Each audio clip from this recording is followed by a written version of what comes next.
Hello friends, welcome to मार्गदर्शक। आज है बात करेंगे हम स्लेव डायनेस्टी की। 1206 से 1290 तक इसका पीरियड रहा है। तो आज हम करेंगे स्लेव डायनेस्टी की बात। स्लेव डायनेस्टी के संस्थापक कौन थे? कुतुबुद्दीन ऐबक, जिनका पूरा नाम था कुतुब अल दीन ऐबक। ये 1206 से 1290 तक यहाँ के रूलर रहे दिल्ली सल्तनत के। ये मोहम्मद गौरी के एक स्लेव थे जो बाद में गवर्नर बन गए और फिर उन्हें यहाँ का किंगडम सौंप कर मोहम्मद गौरी वापस चला गया और जाते जाते उसकी मौत हो गई। ये नहीं पता था कि मोहम्मद गौरी की मौत कैसे हुई है। जब वो, मैंने आपको पिछले लेक्चर में बताया था, जब वो नमाज़ पढ़ रहा था तो उसकी कत्ल कर दिया गया था। तो उसके बाद ये किंगडम में आए। ये ममलूक डायनेस्टी भी इसे कहा जाता है। स्लेव डायनेस्टी को ममलूक का मतलब होता है स्लेव, और इसे इल्बारी डायनेस्टी भी कहा जाता है। इल्बारी का मतलब होता है, इल्बारी एक ट्राइब का नाम था जिससे कुतुबुद्दीन ऐबक बिलोंग करता था, इसलिए इसे इल्बारी डायनेस्टी भी कहा जाता है। तो आज हम जान लेते हैं कुतुबुद्दीन ऐबक के बारे में। इसका जन्म हुआ था 1150 ईस्वी में तुर्किस्तान में, और इसने रूल किया 1206 से लेकर 1210 के बीच। इसे लखबख्श का टाइटल भी दिया गया। लखबख्श का टाइटल क्यों दिया गया? लखबख्श का टाइटल इसलिए दिया गया क्योंकि ये बहुत जनरस था।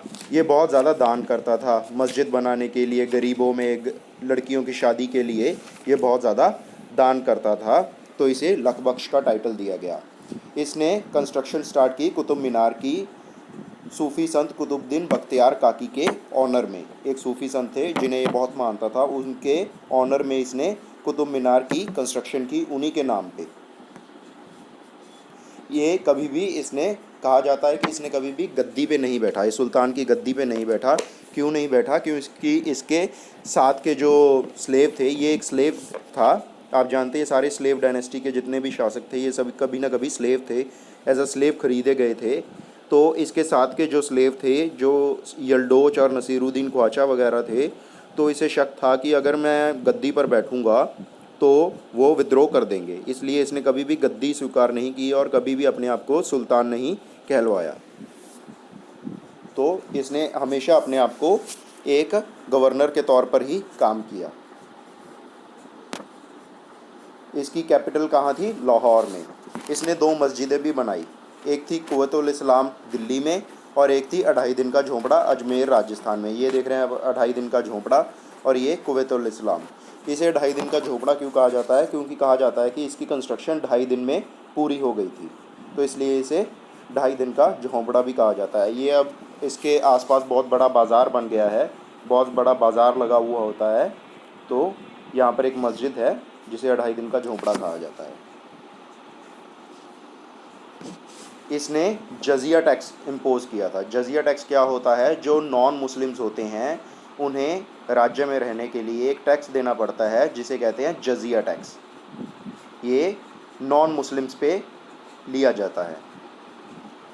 इसने लाहौर को अपनी कैपिटल बनाया। देखिए, इसलिए भी इसे पहला सुल्तान नहीं माना जाता। क्या बात है? पहला सुल्तान हमेशा पूरे हिंदुस्तान का उसी को माना गया है, दिल्ली सल्तनत, जिसने दिल्ली से राज किया। इसने लाहौर को अपनी कैपिटल बनाया था, इसलिए कभी भी इसे सुल्तान का टाइटल नहीं दिया गया। इसे हमेशा से एज अ गवर्नर ही ट्रीट किया गया, क्योंकि ये खुद भी कभी गद्दी पे नहीं बैठा। ये 1210 में इसकी मौत हो गई थी, लाहौर में ही चौगान खेलते हुए। चौगान क्या है? आज की जो मॉडर्न पोलो है, घोड़े पे बैठकर एक बड़े स्टिक के साथ खेली जाती है, बॉल को आगे धकेलना होता है। तो ये चौगान खेलते हुए क्या हुआ, ये घोड़े से गिरा और घोड़ा कई बार इसके ऊपर से गुजर गया, तो इसे बहुत गहरी चोटें आई और कुछ दिनों के बाद ही ये मर गया। इसके बाद आराम शाह गद्दी पर आया, लेकिन कुछ ही महीनों बाद उसे इल्तुतमिश ने रिप्लेस कर लिया। अगला राजा कौन बना? इल्तुतमिश। पहले इसके बाद आराम शाह आया, लेकिन कुछ ही महीनों बाद बन गया इल्तुतमिश। तो अब हम बात करेंगे इल्तुतमिश की। इल्तुतमिश 1211 से 1236 तक इसने राज किया। ये आप देख रहे हैं इसकी एक फ़ोटो। ये असली नहीं होती, लेकिन एक आपको याददाश्त में रखने के लिए ये फ़ोटो लगाई जाती है, ताकि आपको याद रहे कि क्या होता है। पिक्चर मेमोरी जो होती है आदमी की ज़्यादा अच्छी होती है in comparison to words memory. तो ये था 1211 से 36 तक इसने राज किया। इसे पहला शासक कहा गया है दिल्ली सल्तनत का, क्योंकि इसने अपनी कैपिटल लाहौर से दिल्ली शिफ्ट कर ली थी। तो दिल्ली में जो राज करता था उसी को दिल्ली सल्तनत का राजा माना जाता था। ये कुतुबुद्दीन अल-ऐबक का स्लेव था। इसे धीरे धीरे वज़ीर बना दिया गया, फिर इसे राजा बना दिया गया। इसने 2 तरह के कॉइन्स इशू किए, एक था टंका, और टंका जो था चांदी के सिक्के थे, और एक था जीतल जो कॉपर के सिक्के थे। इसने, ये याद रखिएगा, ये पॉइंट काफ़ी इम्पॉर्टेंट है, एग्ज़ाम में आ जाता है।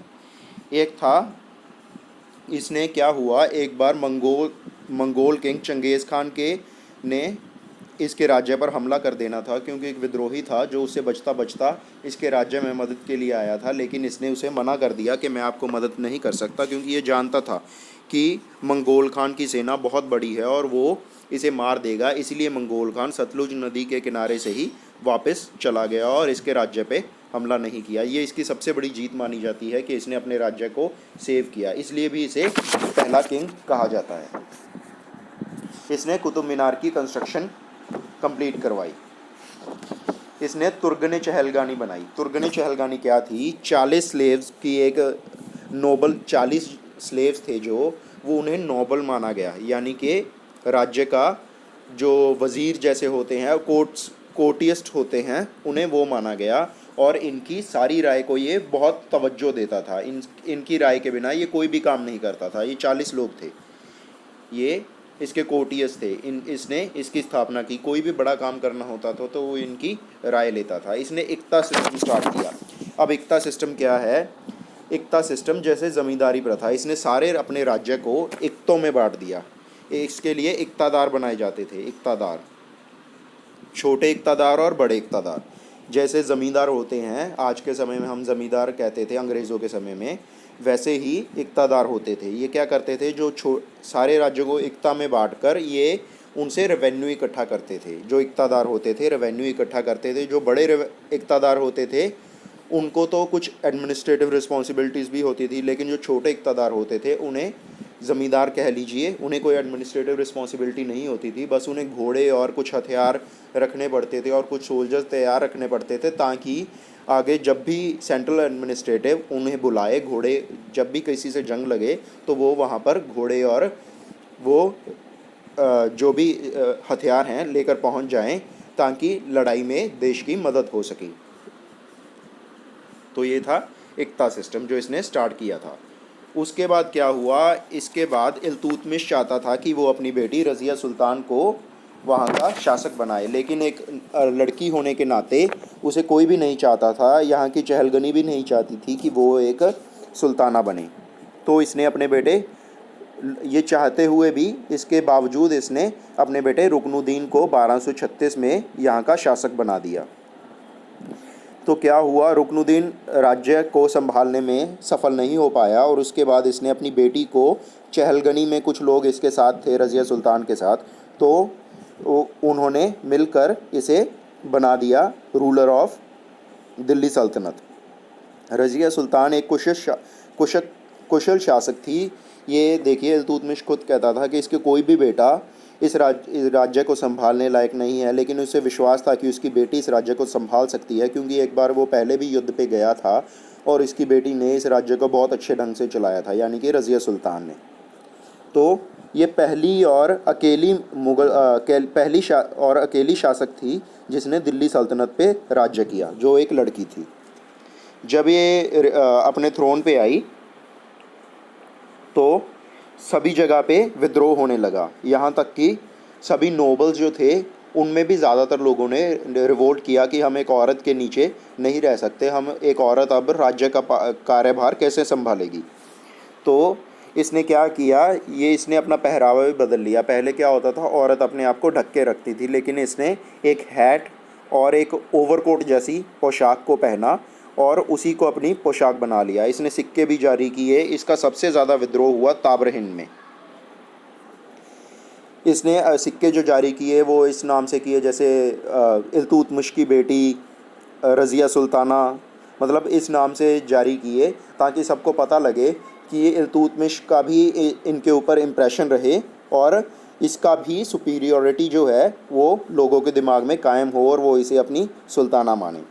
ताबर हिंद उस समय ताबर हिंद बठिंडा के एरिया को कहा जाता था। जो बठिंडा है उसको कहा जाता था। उसका बठिंडा का गवर्नर था अल्टूनिया, ये अपने स्लेव एक याकुत इसका स्लेव था, उसको लेकर ताबरहिन में उस रिवोल्ट को दबाने के लिए चली गई। याकुल्ट के साथ ऐसा भी कहा जाता है कि वो इसके संबंध भी थे उसके साथ, यानी कि ये उसको पसंद भी करती थी। ये अल्तूनिया चली गई, वहाँ का जो गवर्नर था अल्तूनिया के पास चली गई। ताबरहिंद में जो उसका गवर्नर था वो भी रिवोल्ट कर रहा था। अल्तूनिया इसका बचपन का दोस्त था। अल्तूनिया के पास जब ये गई याकुत के साथ, तो अल्तूनिया ने याकुत को पहले मारा और फिर इसे जेल में कैद कर दिया। कहाँ किया था? ये किला मुबारक किला है, आपने बठिंडा में ज़रूर देखा होगा। यहाँ की जेल में इसे बंद किया गया। और फिर कुछ समय बाद जब ये चली गई तो इसका भाई था बैरम शाह। बैरम शाह गद्दी पर बैठ गया और उसे वहाँ का दिल्ली सल्तनत का राजा घोषित कर दिया गया। फिर बैरम शाह जो था, जब इसे पता लगा कि बैरम शाह को राजा घोषित कर दिया गया है, तो इसने अल्तूनिया से शादी कर ली और जेल से इसे निकालकर अल्तूनिया ने इसे शादी कर ली।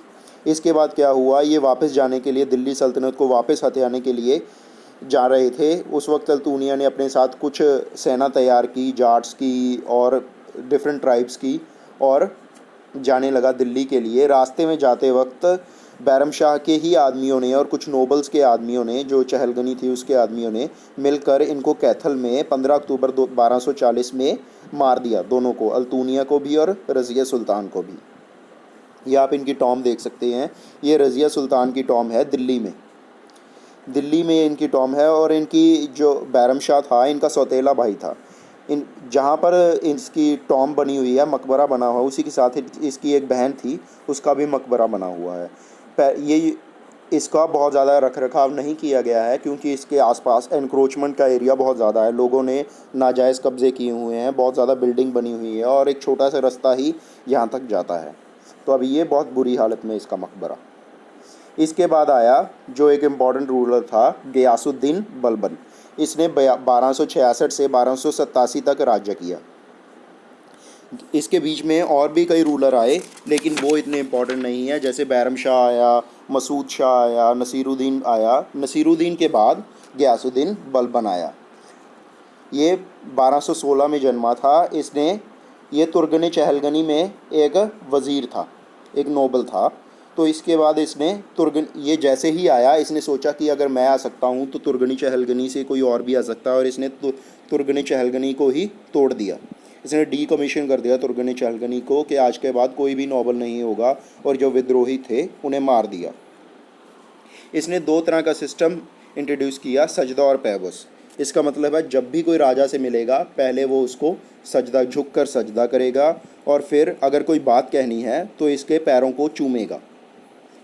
तो इस तरह से इसने ये बताया कि आप मुझसे कोई भी बात करना चाहते हैं, मैं अल्लाह का बंदा हूँ, मुझे अल्लाह से, मैं सीधी बात करता हूँ। आपने मुझसे कोई भी बात करनी है तो एक तरह से अल्लाह को जो भी बात करनी है वो मेरे थ्रू करनी है। तो कोई भी बात करें, पहले मेरे पैर चूमें और फिर मुझसे बात करें। मतलब बहुत ही लोगों को उनकी एक तरह से एक रफ़ लैंग्वेज का यूज़ करें तो उनकी औकात में रखा। इसको ज़िल्ले इलाही का टैग भी मिला, ज़िल्ले इलाही का एक टाइटल भी दिया गया, जिसका मतलब होता है शैडो ऑफ गॉड। ये इसने खुद को दिया था।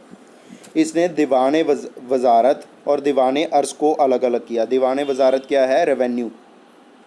और दीवान अर्ज़ क्या है? मिलिट्री। इन दोनों को अफेयर्स को अलग अलग किया, कि अलग अलग इनको टैकल किया जाएगा। पहले ये एक ही जगह पर टैकल किए जाते थे, लेकिन इसने इनको अलग अलग किया।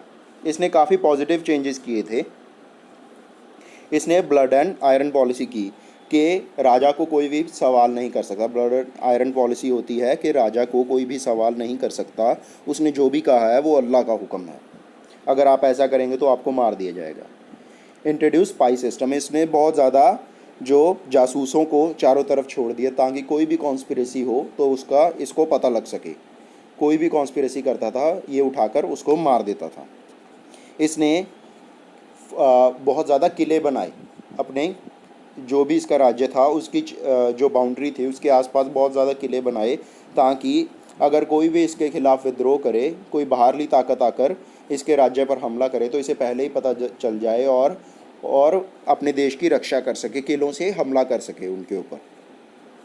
ये 1987 में ये माफ़ कीजिएगा 1987 लिख गया मैं। इसकी मौत हुई थी 1287 में। ये टाइपिंग मिस्टेक है, ये 1287 में मर गया था। और इसकी टॉम जो आप देख रहे हैं ये है महरौली में,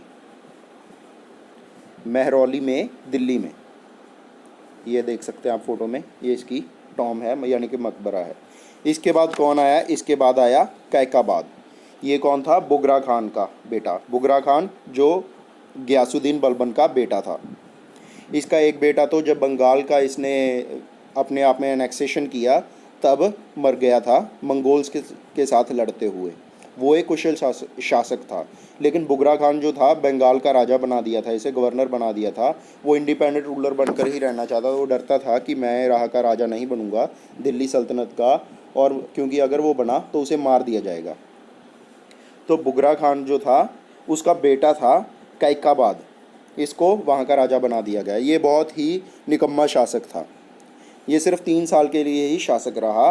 ये बलबन का पोता था। 1290 में इसे मार दिया गया जलालुद्दीन फ़िरोज़ खिलजी के तरफ से, और इसके बच्चे को भी मार दिया गया। एक बेटे को मार दिया गया था, इसका एक बेटा बचा था, उसे भी कुछ टाइम के लिए रूलर बनाया गया, लेकिन वो 3 साल का था। उसे भी खिलजी ने उतार दिया थ्रोन से, और फिर खिलजी डायनेस्टी पावर में आ गई। तो दिल्ली सल्तनत यहीं पर ख़त्म हो गई। और इसके बाद जो खिलजी डायनेस्टी आ गई, और उसका पहला शासक था फ़िरोज़ुद्दीन खिलजी, जलालुद्दीन फ़िरोज़ खिलजी। तो दिल्ली सल्तनत के बारे में इतना ही। अगर आपको ये वीडियो अच्छी लगे तो प्लीज़ लाइक कीजिए, सब्सक्राइब कीजिए और ज़्यादा से ज़्यादा शेयर कीजिए। बहुत कम लाइक्स और सब्सक्राइबर आ रहे हैं, तो प्लीज़ ज़्यादा से ज़्यादा इसे लाइक कीजिए। Thank you very much.